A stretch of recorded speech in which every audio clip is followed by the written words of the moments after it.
a cargo de David Kapkin, servidor del Evangelio. Una lectura y explicación de los textos bíblicos de la liturgia católica dominical. Análisis literario y crítico al servicio de la comprensión de la palabra, de la interiorización existencial y de la actualización del mensaje para la hora presente.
Amables oyentes, estamos pues hoy de nuevo con nuestra palabra del domingo. Comienza un nuevo año litúrgico. Esta semana que pasó es precisamente la última semana, la semana 34 del tiempo ordinario, y de esa manera el punto final del año litúrgico. Este domingo es primer domingo de Adviento. Por eso dejábamos escuchar unas melodías de Navidad antes de tomar yo la palabra para el programa de hoy. Unas melodías de Navidad que seguramente ya nos van a acompañar durante todo el mes de diciembre que estamos para comenzar, y que nos llevarán hasta bien entrado el mes de enero, hasta la fiesta de la Epifanía. El año litúrgico pues es el espacio, digámoslo así, en el cual la Iglesia nos presenta o nos lleva de la mano a lo largo de todo el misterio de la salvación, centrado en Jesucristo, en el Señor. Dios nos envió a su Hijo. El año litúrgico tiene dos grandes ciclos principales. El más importante es el ciclo pascual. Y diría yo, el anterior es el ciclo de Navidad. El tiempo que va entre el ciclo pascual y el tiempo de Navidad, dos secciones del año, se llaman tiempo ordinario. Vamos a comenzar pues el ciclo de Navidad. Los dos ciclos importantes, el de Pascua y el de Navidad, tienen siempre un tiempo de preparación. Para la Pascua se llama Cuaresma y para la Navidad se llama Adviento. El tiempo de preparación de la Navidad comprende 4 semanas y tiene por tanto 4 domingos, los 4 domingos de Adviento. Ya se está acostumbrando en muchas de nuestras parroquias a hacer un arreglo de Adviento especial. Eso no era tradicional entre nosotros, pero a partir de costumbres europeas, la famosa corona de Adviento, estamos nosotros también haciendo pues en los templos un arreglo especial, 4 veloncitos, 4 velitas con diferentes colores, las 2 primeras moradas, la tercera rosada y la cuarta azul. Simbolizan las 4 semanas de Adviento. Comenzamos pues el tiempo del Adviento. La culminación del tiempo del Adviento es la solemnidad de la Navidad, que como ustedes saben se celebra el 25 de diciembre, y después del 25 de diciembre se prolonga la Navidad hasta la solemnidad de la Epifanía del Señor.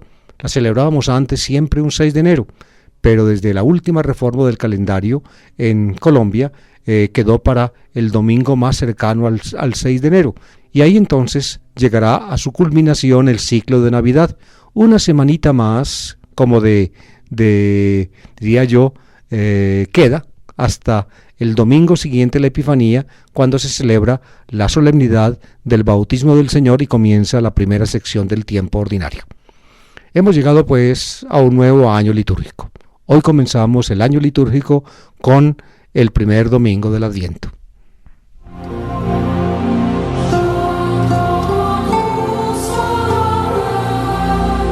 Para las personas, para los escuchas de este programa aquí en Medellín o los que nos siguen por la red, por internet, les digo esto. Ustedes saben que hay 3 ciclos dominicales en la liturgia: el ciclo A, el ciclo B, el ciclo C. Hasta el domingo anterior estábamos en el ciclo C. Hoy comenzamos el ciclo A. Como generalmente las lecturas dominicales están tomadas, la primera del Antiguo Testamento, la segunda de una carta apostólica y la tercera de los evangelios. Como estamos en el ciclo A, entonces este año va a predominar en las lecturas evangélicas el evangelio de San Mateo. San Mateo, pues en este año litúrgico, digo yo, que comienza hoy y que se prolonga durante todo el año entrante hasta fines de noviembre. Ese es el año litúrgico. El año litúrgico no coincide con el año civil. El año civil va de 1 de enero a 31 de diciembre. El año litúrgico va de primer domingo de Adviento al 34º domingo del tiempo ordinario. Ese es el orden litúrgico. De modo que comenzamos el ciclo A, por tanto el evangelio será tomado de San Mateo.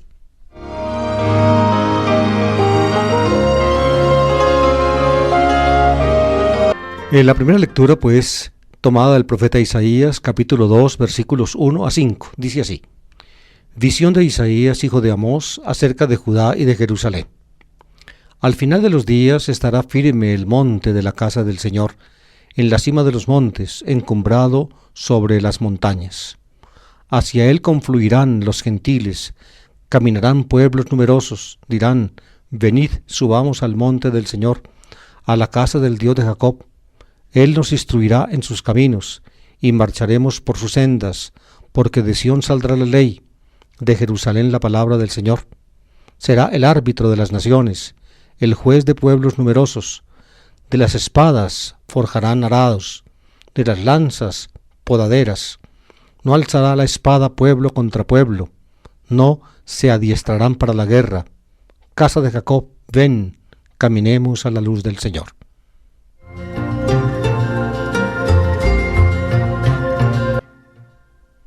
Pues bien, este texto del capítulo 2 de Isaías da como la tónica de todo el Adviento. Es un texto de esperanza. Ven, casa de Jacob, caminemos a la luz del Señor. El pedacito o el pasaje que está indicado pues en la liturgia proviene del primer gran bloque del libro de Isaías, del 1 al 39, donde están agrupados los las referencias o los textos que pueden proceder del auténtico, es decir, del Isaías histórico. Isaías fue un profeta que vivió en Jerusalén y que actuó en un tiempo determinado, en la época de los reyes Acaz y Ezequías, y también antes Jotam, también actuó Isaías, es decir, en la segunda mitad del siglo VIII antes de Cristo. Y le tocó pues la crisis de los dos reinos, el reino de Israel en el norte y el de Judá en el sur, por el avance vertiginoso y violento del gran imperio asirio.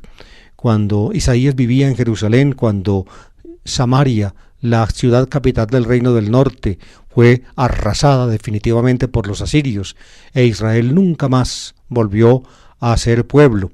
En cambio quedó Judá.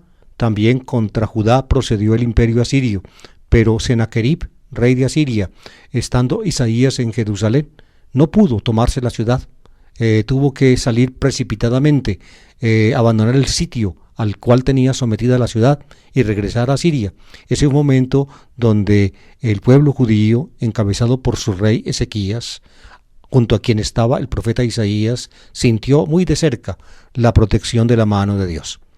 El texto que escuchamos hoy, pues aunque pertenece al primer bloque de del libro de Isaías, Isaías 1 a 39, no parece, digamos, derivar de la predicación histórica de Isaías. Da los visos de ser un texto posterior, un texto compuesto ciertamente en la escuela de Isaías, pero que no refleja, digamos, los momentos aciagos de la época en que Isaías actuó.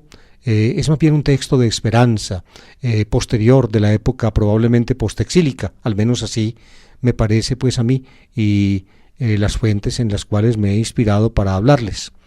Es un canto o es una presentación profética de la importancia de Jerusalén, el monte de la casa del Señor, en la cima de los montes, encumbrado sobre las montañas. Es el monte Sión donde está el templo. La casa del Señor es precisamente el templo. Bet Adonai se dice en hebreo, la casa del Señor, en la cumbre de las montañas. Y todos los pueblos entonces confluirán a Jerusalén. Para mi sensación bíblica, este texto está emparentado con las profecías del llamado tercer Isaías, cuyo bloque se encuentra en los capítulos 56 a 66, es decir, es el último bloque del profeta Isaías. Todos los pueblos harán una peregrinación a Jerusalén, hacia el monte de la casa del Señor, para encontrarse con Él allí y también para unirse a su pueblo. Y desde la casa del Señor, desde el templo, Dios mismo instruirá a todas las naciones. Es decir, en el fondo, pues, todas las naciones, Goim, todos los pueblos, se harán, digamos, discípulos del Señor y de su pueblo, el pueblo judío, el pueblo de Israel, situado, pues, al pie del santo templo de Dios. Él nos instruirá en sus caminos y marcharemos por sus sendas, porque de Sión saldrá la ley, de Jerusalén la palabra del Señor. Es terminología, digamos, más bien postexílica, en alguna forma inspirada en el Deuteronomio. Por eso la autoría, digamos, directa o la proveniencia directa de estos textos del profeta Isaías del siglo VIII puede ser discutida. Y fíjense, cuando todas las naciones confluyan a Jerusalén en una peregrinación maravillosa para unirse al pueblo de Dios en el templo, entonces se acabará la guerra.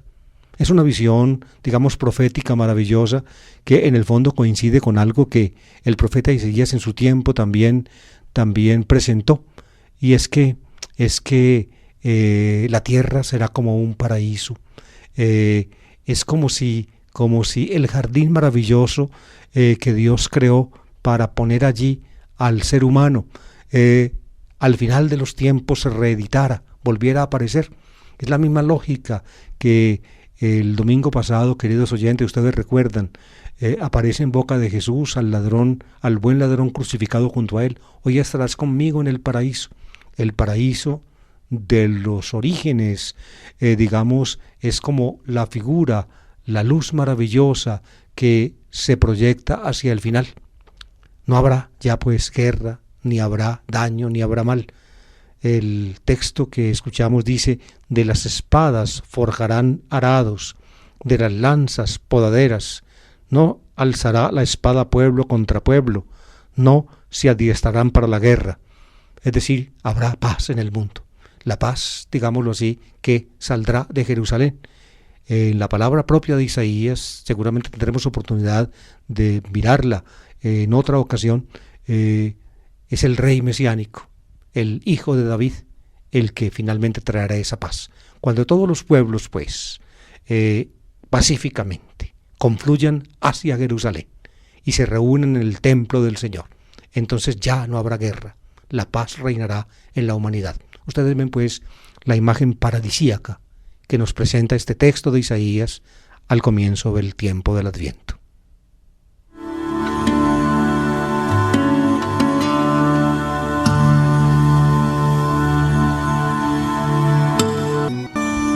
Este canto o esta melodía, amables oyentes, me trae a mí recuerdos muy hermosos.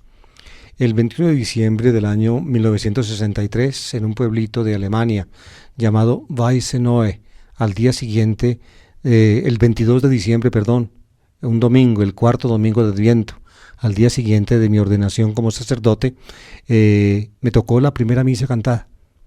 Y la gente que llenaba la iglesia ese domingo a las 10 de la mañana cantó en alemán este precioso canto. Es un villancico alemán bellísimo, como ustedes mismos escucharon. La melodía es preciosa y la letra no menos preciosa. Es ist ein Ross entsprungen aus einer Wurzel zart, so wie die alten sungen, von Jesse kam die Art und hat ein Blümlein gebracht, mitten im kalten Winter, wohl zur halben Nacht. Así suena en alemán y significa algo así como esto. Ha nacido un retoño del tocón de Jesé, así como lo anunciaron los antiguos. De Jesé viene esa realidad y ha echado una florecita en medio del frío invierno hacia la medianoche. Mitten im kalten Winter, wohl zu der halben Nacht. Ese fue el canto que acompañó mi entrada para la primera misa cantada mía en un pueblecito de Alemania hace ya un poco más de 40 años.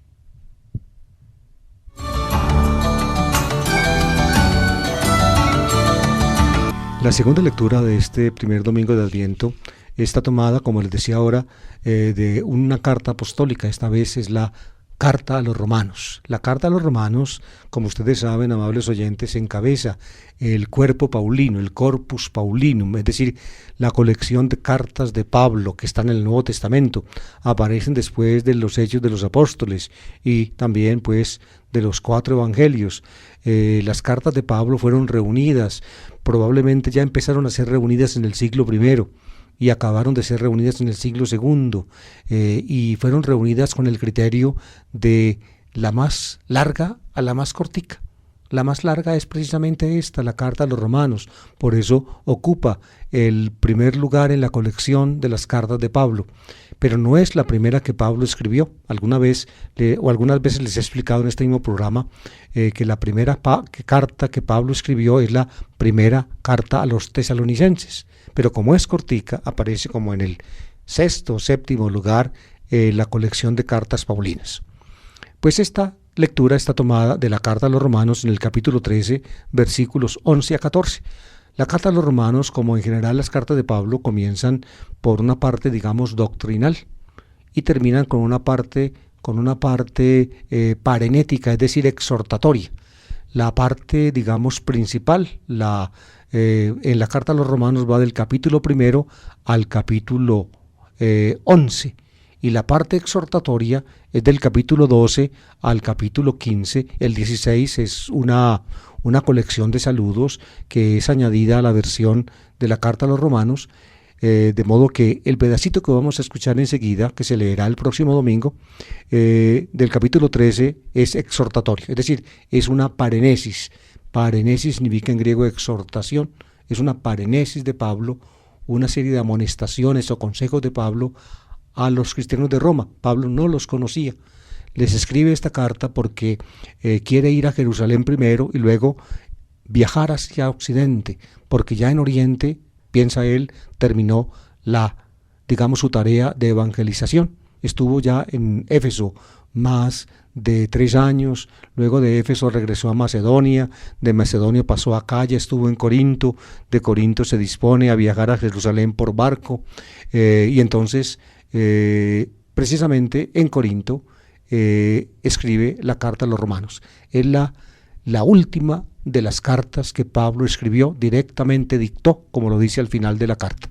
La dictó a un tal Tercio, que al final de la carta escribe de cuenta propia también un saludo a los que leen, a los destinatarios de la carta paulina.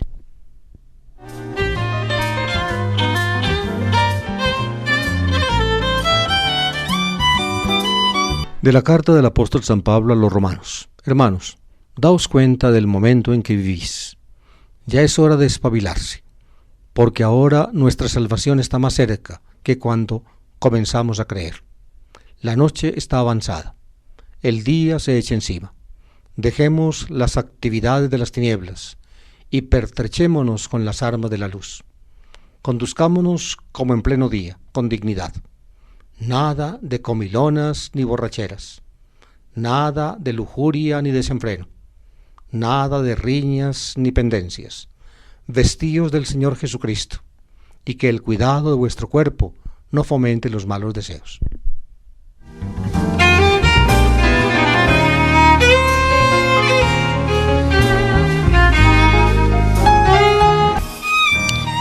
Varios de los motivos del texto paulino que acabamos de escuchar, queridos oyentes, provienen de la parenesis, digámoslo así, acostumbrada de Pablo. Pablo en varios de sus cartas utiliza ideas como las que aquí aparecen en su carta a los romanos, al final de la carta, en los consejos. Fíjense, y también aparecen motivos semejantes en otros materiales del Nuevo Testamento, sobre todo del círculo antioqueno. Es decir, parece que Pablo, este lenguaje que utiliza Pablo acá, era común en la iglesia de Antioquía, donde Pablo estuvo durante un buen tiempo. Nos cuenta Lucas en el Hechos de los Apóstoles, nos cuenta que Bernabé, uno de los fundadores de la iglesia de Antioquía, fue a Tarso y trajo consigo a Saulo hacia Antioquía, y allí, junto con Bernabé, Pablo, digámoslo así, colaboró en la formación de esa iglesia, una iglesia que aceptó como miembros plenos de la iglesia a personas que no eran de raza judía y por tanto no estaban circuncidadas. Las aceptó precisamente sin estar circuncidadas como cristianos. Eso fue un paso, digámoslo así, decisivo del cristianismo naciente. Pablo ayudó a dar ese paso. Pues bien, en la iglesia de Antioquía se manejaban ideas como las que aquí aparecen, pero los de la iglesia de Antioquía, fíjense, no inventaron estas ideas. Ellos habían salido de Jerusalén, donde fueron perseguidos hacia comienzos de la década de los 30, es decir, 2 o poco más años después de la muerte de Jesús. Los persiguieron, uno de ellos, Estéfanos, es decir, Esteban, fue asesinado a piedra, y los otros entonces tuvieron que huir, eran los helenistas de Jerusalén. Ellos llevaban pues el bagaje del Evangelio, en Jerusalén lo habían aprendido, estuvieron en contacto con los testigos directos del Jesús terreno. Pues bien, Pablo desarrolla algunas de esas ideas. Daos cuenta del momento en que vivís, ya es hora de espabilarse, porque ahora nuestra salvación está más cerca que cuando empezamos a creer. Es decir, cuando el momento en que empezamos a creer fue cuando nos hicimos cristianos. Pablo está escribiendo eso a los romanos. Está escribiendo eso a los romanos aproximadamente hasta el año 56, es decir, a 26 años después de la muerte de Jesús. Y ya antes del año 56, pues, el Evangelio había sido predicado en Roma. Ya había en Roma un grupito cristiano, ya lo había. Pablo no fue el que fundó ese grupito cristiano de Roma, otros lo hicieron, otros probablemente vinculados con los helenistas de Jerusalén y de Antioquía. Esos fueron los que fundaron el grupo romano. Pablo quiere ir a Roma precisamente para que los cristianos de Roma lo ayuden a seguir, digamos, sus correrías misioneras en Occidente. Se propone, y eso lo dice él en la carta a los romanos, ir a España. Por eso quiere ir a Roma, y entonces se presenta a los romanos con esta carta para recibir de esa comunidad ayuda para seguir sus correrías apostólicas hacia Occidente. Pues bien, cuando comenzamos a creer fue el momento en que abrazamos la fe. Pues bien, ahora, ya ha pasado tiempo después de eso, ya ha corrido tiempo, es decir, ha avanzado la noche, podríamos decirlo, se acerca el día, está más cerca el día de cuando comenzamos a creer. Se compara, pues, fíjense ustedes, la vida cristiana se compara con el paso de una noche. Esta comparación probablemente la toman los cristianos de la misma palabra de Jesús. Jesús en sus parábolas hablaba de que el dueño de casa deja a sus criados encargados de la casa porque de noche sale a una fiesta y les dice: manténganse vigilantes, no se duerman porque en cualquier momento llegaré, tocaré a la puerta y ustedes me deben abrir. ¿Ven? Posiblemente esa comparación pues de la noche que simboliza la vida cristiana, el día está cerca, es decir, el amanecer, la luz, el día, la venida del Señor Ese es como el juego de ideas que están detrás de este texto. Daos cuenta que del momento en que vivís, es decir, estáis en un momento decisivo. ¿Por qué decisivo? Ya que es hora de espabilarse, es decir, despiértense. La noche está transcurriendo, se acerca el día. Nuestra salvación está más cerca de cuando comenzamos a creer. Comenzamos a creer hace ya un tiempo y ha seguido avanzando el tiempo. Por tanto, la salvación está más cerca. La noche está avanzada. La noche simboliza la vida cristiana. El día se echa encima, el día del Señor. Ahí está, el día del Señor. Jesús hablaba de él, del día del Señor, en un tema que viene desde el Antiguo Testamento. Dejemos las actividades de las tinieblas y pertrechémonos con las armas de la luz. Aquí se juega pues con el simbolismo de la noche y el día, de la noche y el día. El día se echa encima, es decir, el Señor está para llegar. Por eso es hora de espabilarse, no se duerman, decía Jesús en sus parábolas. Los siervos dejados por el Señor deben permanecer vigilantes sin dormirse, porque en cualquier momento llega Él. Ese estar despierto, ese espabilarse, ese tener conciencia de que la noche está avanzada y que el día llega ya, implica o tiene implicaciones en la conducta. Conduzcámonos en pleno día con dignidad. A pesar de que está de noche, vivamos en el día, es decir, iluminados, en el día, con dignidad. Y entonces ahí sí llega, después de estos simbolismos, llega ya a términos muy concretos, que tanto ustedes como yo entendemos perfectamente. Hasta este punto es un poco difícil de entender, porque se juega con el simbolismo del día, de la noche, de la luz y las tinieblas, de la noche avanzada, del momento preciso, todo ese tipo de lenguaje alusivo, simbólico. En cambio, fíjense, lo último es perfectamente claro. Pasaba en el tiempo en que Pablo escribió esta carta y pasa ahora. Dice, nada de comilonas ni borracheras, nada de lujuria ni desenfreno, nada de riñas y pendencias. Todo eso es como vivir en la noche, estar uno oscuro, estar uno lleno de tinieblas. Vivamos en pleno día con dignidad. Si uno vive en pleno día con dignidad, no cae en esas cosas. Vestidos del Señor Jesucristo, es decir, ya ahora Jesucristo debe ser nuestro vestido, que cuando nos vean puedan ver en cada cristiano a Jesucristo mismo, y que el cuidado de vuestro cuerpo no fomente los malos deseos. Es decir, tenemos que cuidarnos ciertamente, pero no tenemos que cuidarnos para hacer el mal, para desbocarnos, para desabrocharnos. Tenemos que cuidarnos para ser auténticamente seres humanos, servidores de Dios y de nuestros hermanos.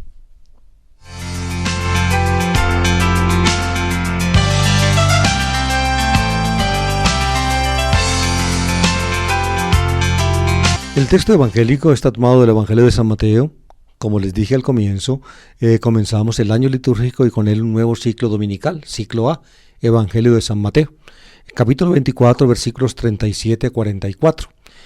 Pero las 2 primeras semanas de Adviento, la Iglesia nos recuerda, diría yo, primero el futuro, lo que está por venir, la venida gloriosa del Señor, la parusía del Señor, como la llama el evangelista Mateo. Lucas nunca utiliza ese término, Mateo sí. La parusía del Señor, su presencia definitiva. Eso significa parusía, hacerse presente, la venida pues última del Señor. Y en los 2 últimos domingos de Adviento ya la Iglesia dirige nuestra mirada hacia el pasado, es decir, hacia la Navidad del Señor, su primera venida. Eso quiere decir, queridos oyentes, que el Adviento y la Navidad no deben simplemente ser para nosotros cristianos de hoy un recuerdo romántico de los acontecimientos de Belén. No simplemente eso. Fíjense, hoy en día la Navidad prácticamente se ha secularizado del todo, se convirtió en vacaciones, se convirtió en un desenfreno comercial. Todo el mundo pues hoy en día utiliza simbologías cristianas y muchas veces, tal vez la mayoría de las veces, tristemente, la gente no sabe qué significa Navidad, qué es lo que la Navidad contiene. La Navidad en Occidente es una derivación del cristianismo, pero en tal forma pues el espíritu, digamos, occidental secularizó la Navidad, que ya hoy la mayor parte de las personas, me atrevo yo a decir, tristemente digo, ni siquiera tienen idea de que aquí estamos recordando el nacimiento de Jesús. Pues bien, con lo que estoy diciendo, les quiero explicar que no solamente la Navidad es para recordar lo ya acontecido con Jesús, su nacimiento en la carne, sino para interpretar esa venida en la carne del Hijo de Dios como un preludio, una indicación de que finalmente nuestra vida está dirigida a Dios por Jesucristo, que Él está no solamente pues en el pasado, sino básicamente en el futuro, que es el sentido de nuestra vida, que Él es el horizonte hacia el cual nos dirigimos. Por eso, ustedes van a escuchar que el Evangelio del día de hoy toma el mismo tema que al final del año litúrgico del que ya terminó estuvimos tratando, es decir, la venida del Señor, los últimos acontecimientos. Los evangelistas tienen todos lo que solemos llamar un sermón escatológico, es decir, un discurso de Jesús en que habla de los últimos, llamémoslos, acontecimientos. Está en Marcos capítulo 13, en Mateo capítulo 24 y en Lucas capítulo 21. Mateo y Lucas son deudores de Marcos en el capítulo 13. Pero fíjense, aquí la lectura que será tomada del capítulo 24 de Mateo, fíjense, Mateo mezcla con lo que toma de Marcos, mezcla lo que toma de la otra fuente que él tiene, que es Q. Les he explicado muchas veces esto en mis programas. Lucas y Mateo tienen dos fuentes principales. La primera es Marcos y la segunda la llaman los modernos Q. Q es la primera letra de la palabra alemana Quelle, que significa fuente. Pues bien, cuando Lucas escribe su evangelio, en el capítulo 21 presenta el discurso, digamos, escatológico, es decir, referido a las últimas realidades de Jesús, Lucas 21. Y en Lucas 17, separado de lo que toma de Marcos, Lucas trae el discurso escatológico, el mismo tema que encontró en Q. Por tanto, fíjense, las dos fuentes, Marcos y Q, cada una separadamente, independientemente el uno de la otra, la una de la otra, conservaron la predicación escatológica de Jesús. En Lucas está en Lucas 17 y la de Q, y en Lucas 21 la de Marcos. En cambio Mateo, y esto es importante para lo que vamos a escuchar enseguida, en Mateo, fíjense, Mateo mezcla las dos fuentes. En el capítulo 24, Mateo mezcla lo que toma de Marcos con lo que toma de Q. En otras palabras, en Lucas están separadas las dos fuentes, en Mateo están unidas.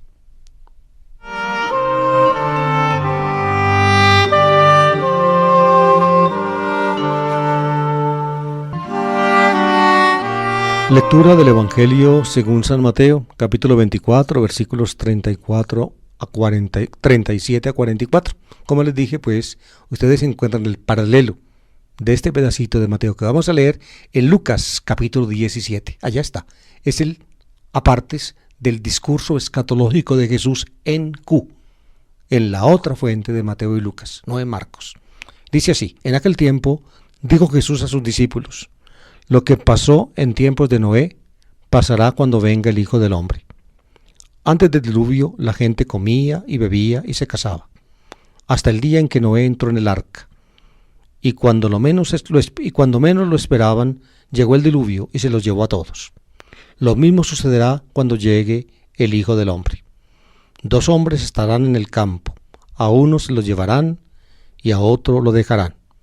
2 mujeres estarán moliendo juntas, a una se la llevarán y a otra la dejarán. Estad en vela, porque no sabéis qué día vendrá vuestro Señor. Comprended que si supiera el dueño de casa a qué hora de la noche viene el ladrón, estaría en vela y no dejaría abrir un boquete en su casa. Por eso estad también vosotros preparados, porque a la hora que menos penséis viene el Hijo del Hombre.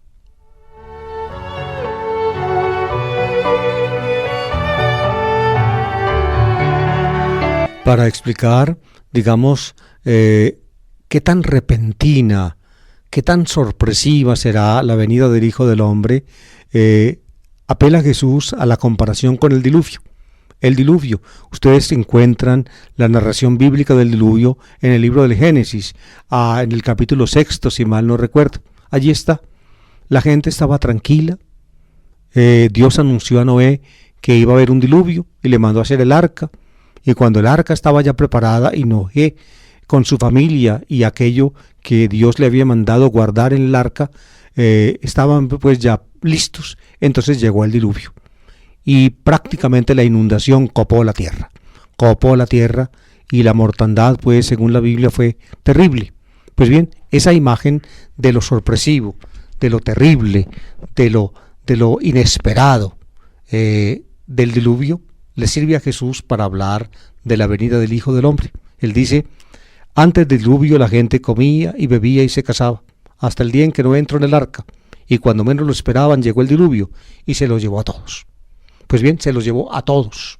Lo mismo sucederá cuando venga el Hijo del Hombre, pero con una diferencia.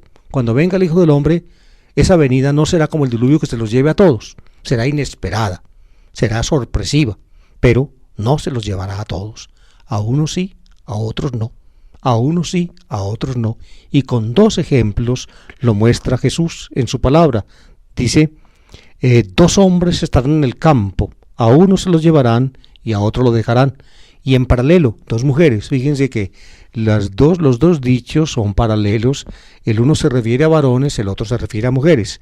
2 hombres en el campo, a uno se lo llevarán, a otros lo dejarán. 2 mujeres estarán moliendo, a una se la llevarán, a otra la dejarán. Moliendo, evidentemente, el trigo para hacer harina y luego hacer panes. Estar en el campo, la agricultura, es oficio de varones. En cambio, la molienda, la preparación de la harina y la preparación del pan es oficio de mujeres.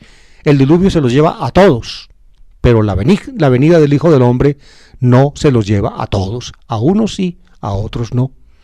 Los autores, los que estudian estos textos, discuten qué es allí lo positivo, si que se los lleven a uno o que lo dejen a uno, porque llevárselo puede ser digámoslo así, en relación con la inundación del diluvio, pues prácticamente ahogarlo a uno, hacerlo desaparecer. Pero en comparación con la parucía del Señor, tal como la conocemos en el Nuevo Testamento, llevarlo puede ser arrebatarlo al cielo.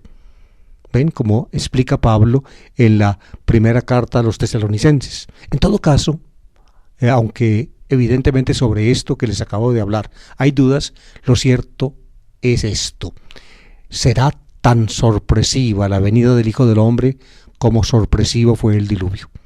El diluvio, digámoslo así, o en el diluvio se preservaron algunos, Noé y los que estaban con él en el arca. En la venida del Hijo del Hombre se preservarán algunos. ¿Quiénes se preservarán? La parenesis cristiana lo hace comprender, el texto paulino lo hace comprender. Aquellos que entienden que la noche está avanzada y que el día llega, y por tanto entonces tratan de vivir en la noche como si estuvieran en el día. Tratan de evitar todo aquello que finalmente desdiga de nuestra condición de cristianos. Aquello que desdiga de que nos hemos vestido de Jesucristo, como nos decía Pablo en la lectura pasada.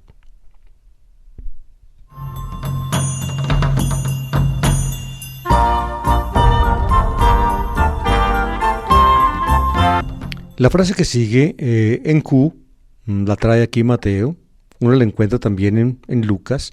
Estad en vela, pues, porque no sabéis qué día vendrá el Hijo del Hombre.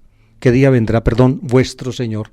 Vuestro Señor. Aquí cuando se dice vuestro Señor, fíjense, ya se alude a las parábolas de Jesús que comparaba la venida del Hijo del Hombre con un señor que se va en la noche a una fiesta donde lo invitan y deja a sus criados en la casa, encargados de cuidar la casa, de no dormirse y estar atentos en vela para cuando él llegue a la puerta y toque y llame, que le abran de inmediato.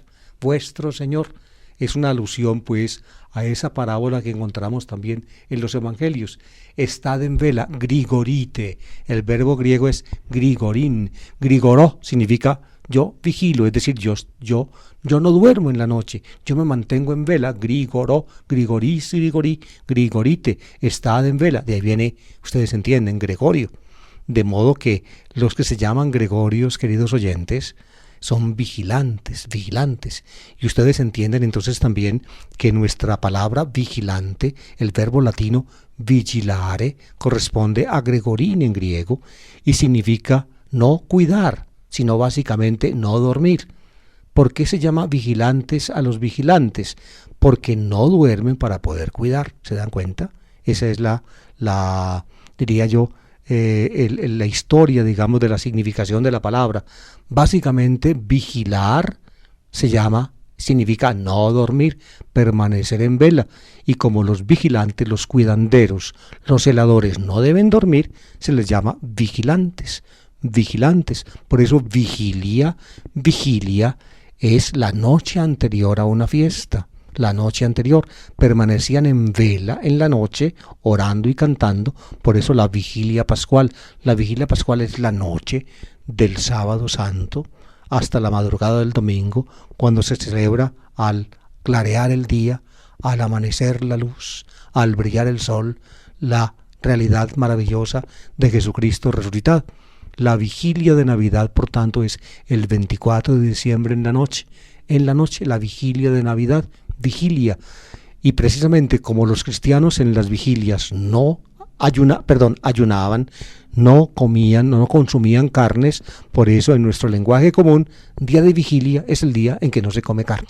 Ustedes ven cómo pues se van desarrollando los significados de las palabras, pero no se les olvide, vigilia, vigilar en latín, grigorín en griego, significa no dormir, vigilar.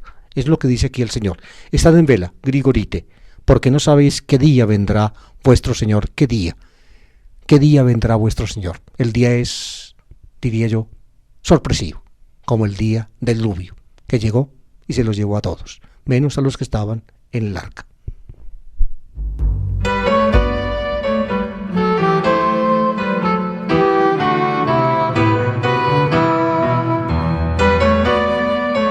Y sigue el texto de Mateo tomado de Q con una parabolita, una breve parábola de Jesús que también aparece pues en Lucas y de la cual pues también Pablo parece informado, porque cuando escribe el capítulo 5 de la primera carta a los tesalonicenses, es decir, su más antigua carta, una carta escrita el año 50, imagínense, a 20 años después de la muerte de Jesús, Pablo tenía en la mente esta parábola de Jesús cuando dice que el día del Señor viene hoskleptis in nicti, es decir, como ladrón en la noche.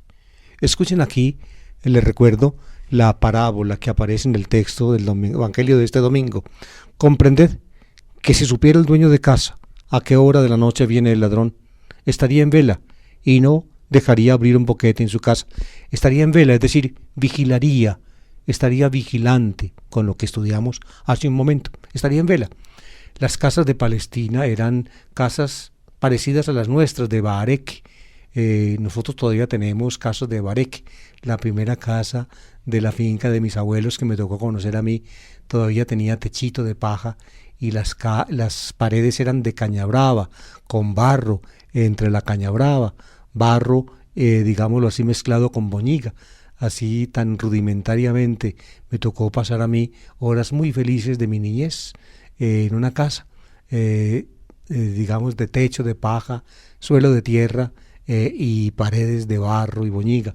Pues bien, en Palestina era parecido, también las paredes eran de barro y se podía entonces hacer un boquete fácilmente. Para entrarse a una casa no había que entrar por la puerta, simplemente se hacía un hueco en la pared y por ahí entraba el ladrón.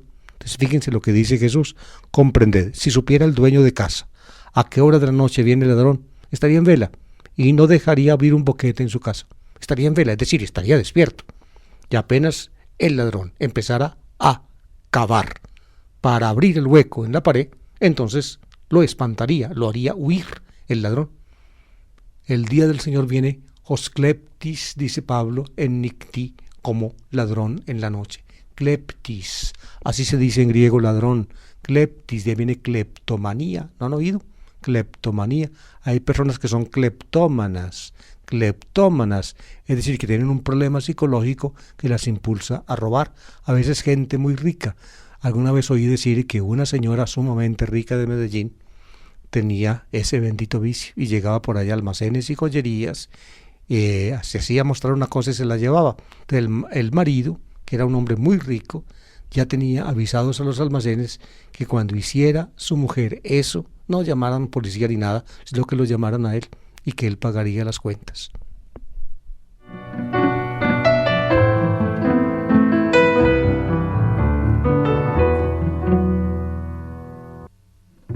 El ladrón no avisa cuando llega, por eso tenemos que estar listos, como el dueño de casa. El dueño de casa está listo para que el ladrón no se le entre. Así pues llega el día del Señor, es decir, el Hijo del Hombre, como termina el texto de Mateo. Por eso estad atentos también vosotros, o preparados, porque la hora que menos penséis viene el Hijo del Hombre. El Hijo del Hombre, el Hijo del Hombre como ladrón en la noche, el día del Señor. Así comienza pues el Adviento, amables oyentes. La Iglesia nos llama a estar preparados.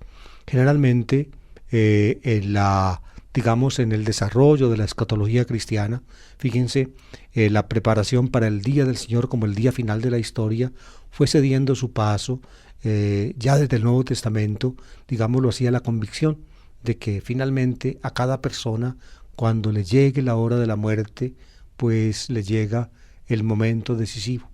Por eso bien puede leerse este texto de la venida del Hijo del Hombre, para cuya sorpresiva aparición tiene que estar cada uno de nosotros preparado.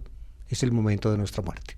En cualquier momento puede llegar y tenemos que estar preparados, es decir, vigilantes como un buen celador que no se duerme en la noche y por eso puede espantar a los ladrones, como un dueño de casa que permanece despierto para que el ladrón no se le entre.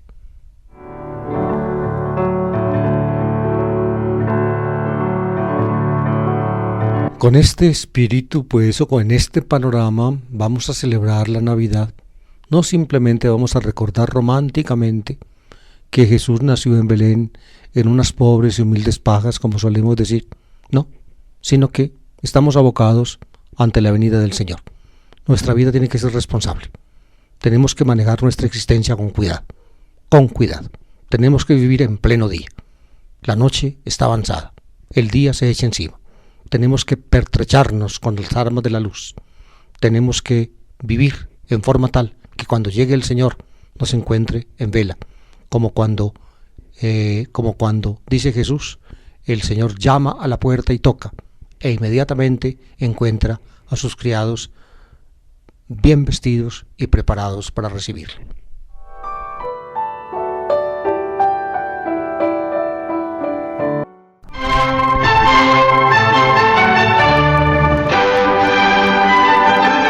La palabra del domingo.